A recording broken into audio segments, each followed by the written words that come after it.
kita menyanyikan pujian kesukaan yang ceria, PPK nomor 24.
Pembacaan Mazmur pada pagi hari ini saya ambil di dalam Mazmur nomor 110.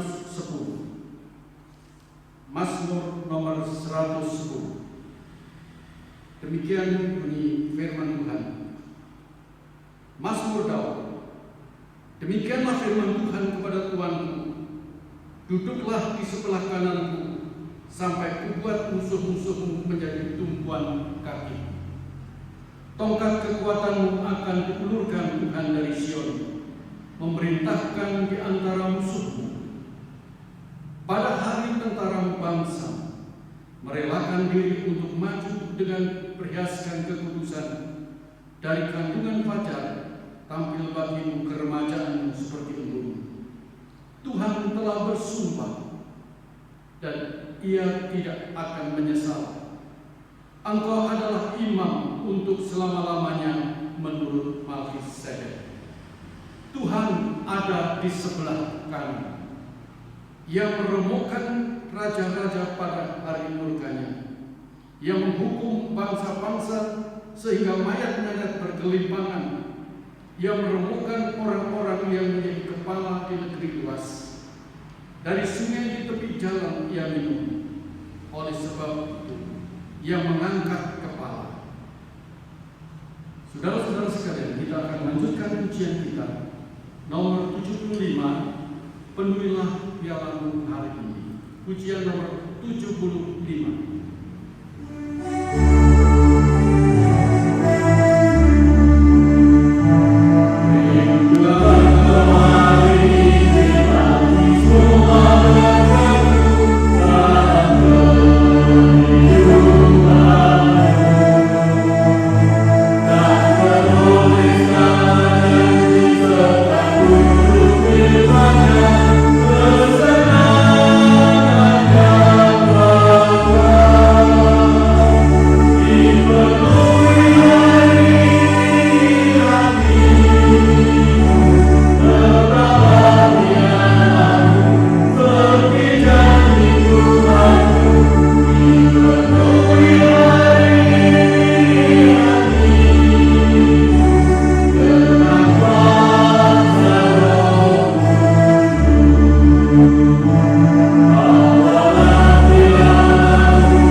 bersama dengan gereja-gereja di seluruh dunia, kita akan mengikrarkan pengakuan iman rasuli.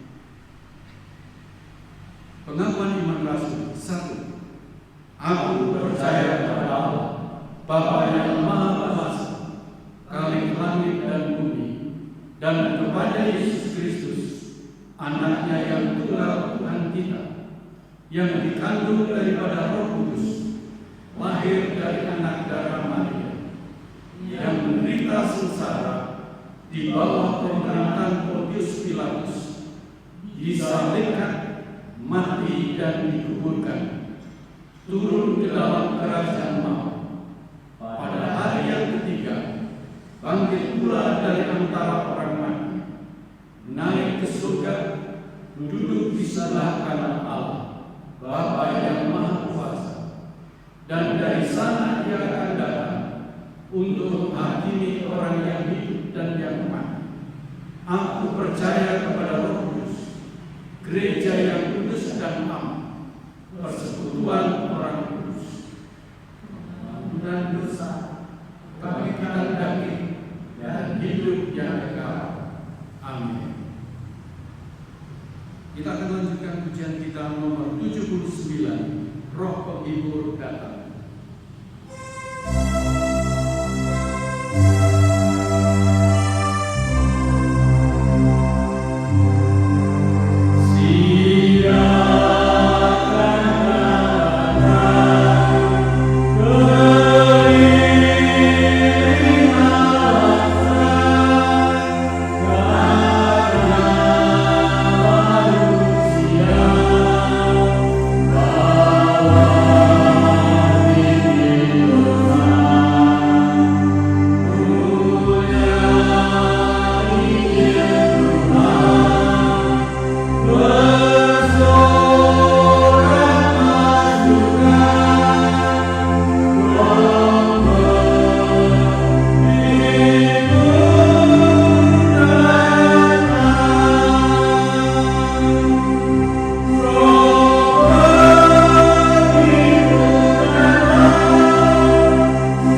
masuk dalam doa. Bapa di dalam surga, kami mengucapkan syukur atas berkat yang Tuhan berikan kepada kami. Kami akan membaca firman Tuhan dan merenungkan, kiranya Roh Tuhan memberikan pencerahan agar kami dapat mengerti apa yang kami baca dan renungkan. Dalam nama Tuhan Yesus Kristus kami berdoa. Amin. Pembacaan Alkitab pada pagi hari ini kita ambil dari Kisah Para Rasul. Kisah Para Rasul pasal 1 ayat 1 sampai ayat 11. Demikian bunyi kitab suci. Maka bertanyalah mereka yang berkumpul di situ, Tuhan, maukah Engkau pada masa ini memulihkan kerajaan bagi Israel? Jawabnya, Engkau tidak perlu mengetahui masa dan waktu yang ditetapkan Bapa sendiri menurut kuasanya. Tetapi kamu akan menerima kuasa kalau Roh Kudus turun ke atas kamu, dan kamu akan menjadi saksiku di Yerusalem, di seluruh Yudea dan Samaria, dan sampai ke ujung bumi. Sesudah ia mengatakan demikian, terangkatlah ia disaksikan oleh mereka, dan awan menutupnya dari pandangan mereka. Ketika mereka sedang menatap ke langit pada waktu ia naik, tiba-tiba berdirilah 2 orang berpakaian putih dekat mereka dan berkata kepada mereka, "Hai orang-orang Galilea, mengapakah kamu berdiri melihat ke langit? Yesus ini yang terangkat ke surga meninggalkan kamu akan datang kembali dengan cara yang sama seperti kamu melihat dia naik ke surga." Saudara-saudara sekalian, kita pada pagi hari ini akan merenungkan bagaimana tugas dan tanggung jawab yang diberikan Tuhan ketika dia naik ke surga. Saudara, inti Injil yang diajarkan di dalam Alkitab merupakan kematian Yesus di atas kayu salib, pencurahan darah, adanya penebusan dosa. Ini merupakan satu kebenaran yang harus dimengerti oleh setiap orang percaya, bahwa kematian Yesus di atas kayu salib bukan karena kesalahan Yesus sebagai seorang penjahat, tetapi ini memang sesuatu yang harus dilakukan di dalam penebusan. Penebusan bagi orang-orang berdosa, orang-orang yang percaya mendapatkan keselamatan melalui pencurahan darah yang mengalir dari atas kayu salib. Saudara, kemudian setelah Yesus mati dan dikuburkan, selama 3 hari dia bangkit kembali. Yesus hidup. Saudara-saudara sekalian, ini sesuai dengan apa yang dikatakan oleh kitab suci, bahwa Yesus Tuhan kita bukan Tuhan yang mati, tetapi adalah Tuhan yang hidup. Bahkan dikatakan dia tidak ada di sini, dia sudah bangkit.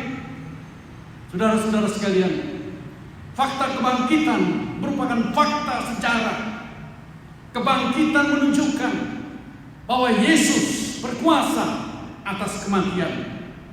Yesus berkuasa atas maut. Sudah, setelah dia bangkit, maka dia selama 40 hari dia bertemu dengan murid-muridnya. Dia ketemu dengan Maria Magdalena. Dia ketemu dengan beberapa ratus orang untuk menunjukkan bahwa dia adalah Allah yang hidup, bukan Allah yang mati. Saudara-saudara sekalian, pada waktu itu Thomas juga seorang yang skeptis, mengatakan, "Jika aku belum mencucukkan jariku ke lambung maupun ke tangannya, aku tidak akan percaya." Maka ketika Yesus bertemu dengan murid-muridnya dan berkata kepada Thomas, "Cucukkan jarimu." Pada waktu itu Thomas tercelik. Yang mengatakan, "My Lord, my God." Ya Tuhanku, ya Allahku. Kredo yang demikian penting yang pernah diungkap sendiri oleh murid Yesus. Saudara-saudara sekalian, dia bertemu dengan muridnya. Dia memberikan semangat kepada murid-muridnya yang pada waktu itu gelisah, yang pada waktu itu mereka kehilangan keseimbangan, seolah-olah guru yang diikuti saja. Dia tidak berkuasa. Saudara-saudara sekalian, di sini kita melihat bahwa fakta kebangkitan merupakan fakta yang harus dimengerti, fakta sejarah yang harus dimengerti oleh para murid. Saudaraku yang dikasihi di dalam Tuhan, selama 40 hari dia berbicara dengan murid-muridnya. Dia memberikan kekuatan, memberikan semangat, bahkan perintah. Ada amanat agung yang mengatakan, jadikanlah semua bangsa itu murid. Saudara-saudara sekalian, baptislah mereka, ajarlah mereka. Saudara, inti daripada Injil harus disebarkan kepada banyak orang.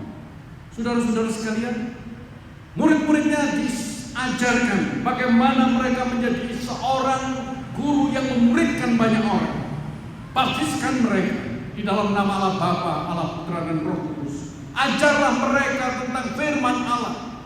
Ajarlah mereka tentang the kingdom of God, tentang kerajaan Allah.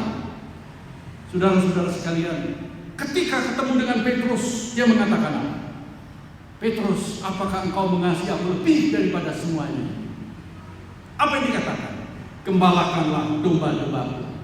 Feed my lamb. Take care of my lambs. Domba-dombaku jangan kau biarkan berserakan, tetapi perlu kau gembalakan. Saudara-saudara sekalian, selama 40 hari Tuhan Yesus bertemu dengan murid-muridnya. Dia memberikan semangat, memberikan tugas dan tanggung jawab. Saudara, kita melihat saat ini dikatakan, ketika saatnya sudah sampai, maka Yesus terangkat ke surga. Saudara-saudara sekalian, ketika itu murid-muridnya berbicara tentang konsep mesianik. Konsep mesianik yang mengatakan, Tuhan, maukah engkau pada masa ini memulihkan kerajaan bagi Israel? Saudara-saudara sekalian, ternyata murid-muridnya belum mengerti tentang konsep mesianik. Mereka punya latar belakang Israel yang dianggap Mesias akan datang, akan mendirikan kerajaan bagi orang-orang Israel. Saudara-saudara sekalian, ini merupakan salah satu hal yang tidak dimengerti selama 3,5 tahun mereka bertemu dengan Yesus. Padahal Yesus pernah mengatakan, Mesias harus menderita. Mesias tidak seperti yang kamu bayangkan, seperti seorang raja yang menguasai.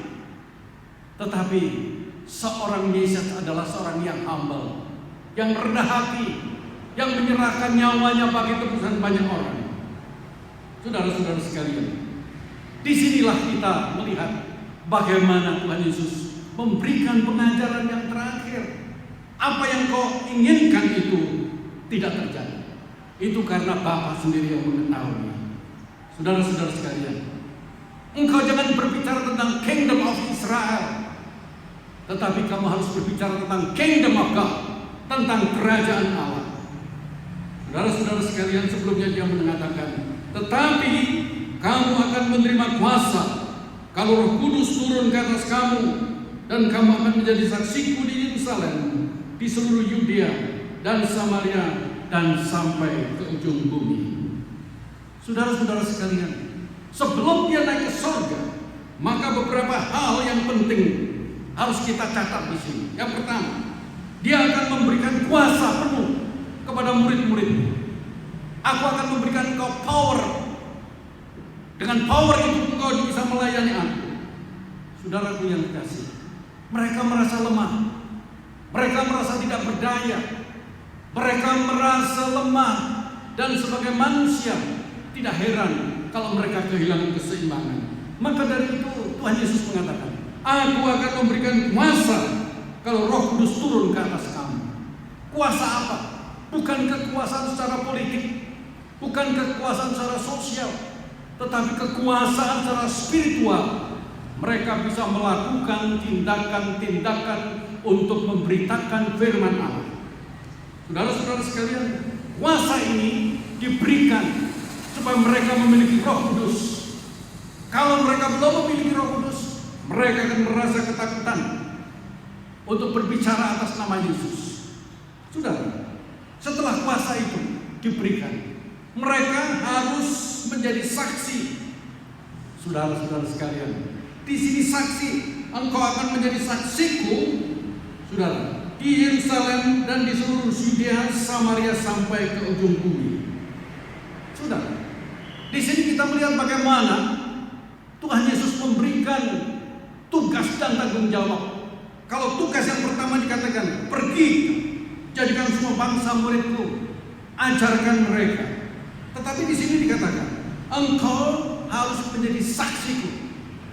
Saksi adalah seorang yang melihat dengan mata kepala sendiri dan dia mengalami. Saksikan bahwa aku telah melayani selama 3,5 tahun bersama-sama dengan kamu. Orang buta bisa melihat, orang tuli bisa mendengar, orang timpang bisa berjalan, orang mati bisa dibangkitkan. Bukankah engkau melihat dengan mata kepala sendiri? Ketika aku berkhotbah, ada 5.000 orang yang kelaparan. Mereka yang tidak ada roti, mereka tidak ada ikan, namun aku memberi mereka makan. Saudara-saudara sekalian, banyak mujizat yang dilakukan oleh Yesus. Itu kamu saksikan. Saudara-saudara sekalian, yang lebih penting yang lain adalah saksi bahwa aku telah mati dan aku bangkit. Saudara, bahwa aku mati untuk redemption, aku mati untuk penebusan. Saudara-saudara sekalian, menebus dosa-dosa manusia, siapapun orangnya. Penebusan dosa itu merupakan harga mati dan mutlak yang harus dimiliki oleh setiap orang. Saudaraku yang kekasih, ini merupakan sesuatu doktrin yang penting yang harus dimengerti. Mereka harus menjadi saksi bahwa kematian Yesus di atas kayu salib itu bukan karena kesalahan sendiri, tetapi untuk menebus dosa-dosa manusia. Manusia tidak bisa menyelamatkan diri dari hukuman Allah. Seperti firman Tuhan dikatakan, barang siapa yang menyebut nama Tuhan akan selamat. Saudara yang kasih, bukan hanya kesaksian bersaksi tentang kematian Yesus, tetapi yang penting di situ juga ada saksi tentang fakta kebangkitan. Beritakan bahwa aku bukan Allah yang mati, saudara, tetapi aku adalah Tuhan yang hidup, yang bisa melihat keadaan manusia. Saudara-saudara sekalian, kebangkitan Yesus merupakan fakta sejarah. Ini penting, saudara-saudara sekalian. Kenapa penting? Karena kebangkitan menunjukkan bahwa Tuhan kita adalah Tuhan yang hidup, bukan Tuhan yang mati. Tuhan kita adalah Tuhan yang punya mata bisa melihat, mempunyai telinga bisa mendengar, mempunyai mulut bisa bicara. Maka kebangkitan Yesus merupakan sesuatu yang penting bagi kita. Bahkan dia mengatakan, akulah kebangkitan hidup. Barang siapa yang ada di dalam aku, walaupun sudah mati, dia akan hidup. Saudara-saudara sekalian, maka dari itu dia mengatakan, kau akan menjadi saksiku di Yerusalem. Kenapa Yerusalem? Yerusalem adalah pusat agama, di mana orang-orang berkumpul di situ. Saudara-saudara sekalian, kemudian Yudea merupakan satu pengembangan provinsi Israel pada waktu itu. Harus mengembang, tidak hanya di Yerusalem, tetapi di Yudea. Kemudian dia harus pergi ke Samaria. Artinya apa? Mewakili orang-orang kafir, orang Samaria yang dianggap kafir. Kamu berbicara bukan hanya orang-orang Yahudi, tetapi orang-orang non-Yahudi. Di luar Yahudi kamu harus beritakan kesaksian itu sampai ke ujung bumi. Saudara-saudara sekalian, ini sifat misianik yang jelas, yang misioner, saksi yang dinamis. Saudara-saudara sekalian, saksi yang dinamis, saksi yang berkembang. Kalimat yang dinamis yang dipakai itu adalah explosion, peledakan yang luar biasa. Saudara-saudara yang kasih, kita tahu bahwa ketika Yesus naik, dia memberikan tugas yang begitu jelas, menjadi saksi-saksi Tuhan. Saudara, kita sebagai orang Kristen, tentu kita akan melihat bagaimana aku bisa menjadi saksi. Aku tidak pernah sekolah teologi, aku tidak pernah menjadi seorang hamba hamba Tuhan seperti pendeta. Aku bukan penginjil. Saudara-saudara sekalian, bukan itu saudara. Bersaksi dengan mulut kita, dengan perbuatan kita, dengan kelakuan kita.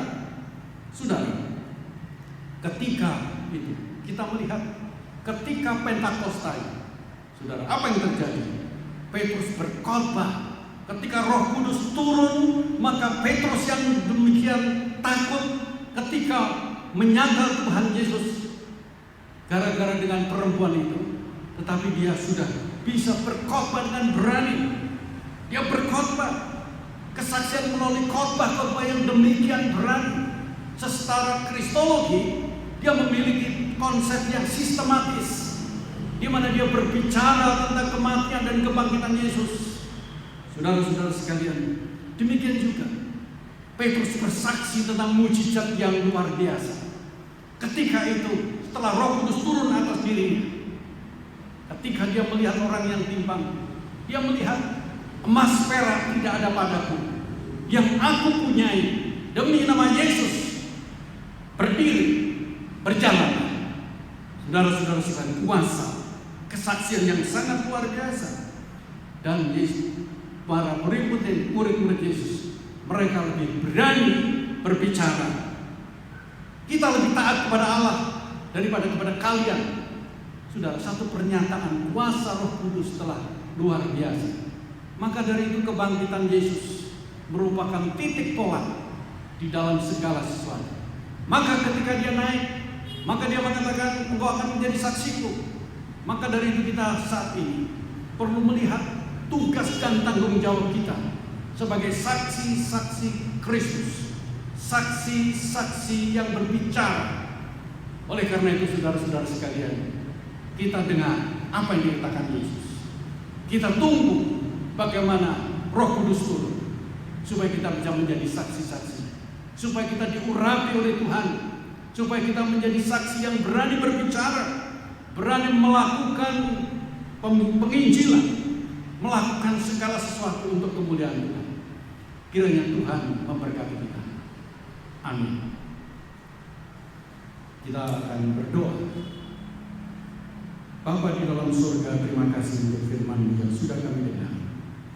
Kiranya Roh Kudus membuka mata hati kami, agar kami boleh menjadi saksi-saksi yang berbicara atas nama.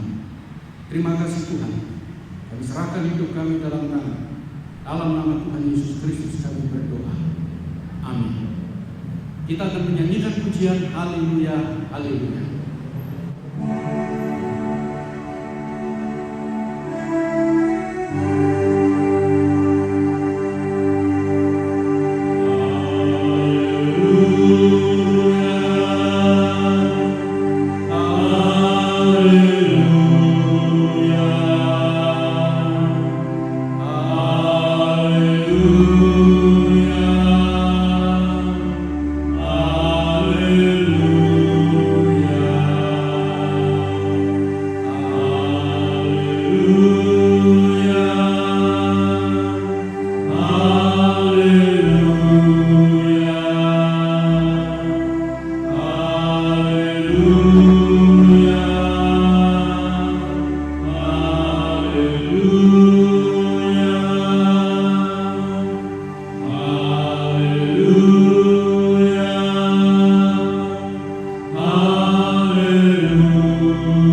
kasih karunia dari Tuhan Yesus Kristus, kasih penyertaan dan pelindungan dari Allah Bapa, serta persekutuan dari Roh Kudus, menyertai saudara-saudara sekalian dari sekarang sampai Tuhan Yesus datang kembali.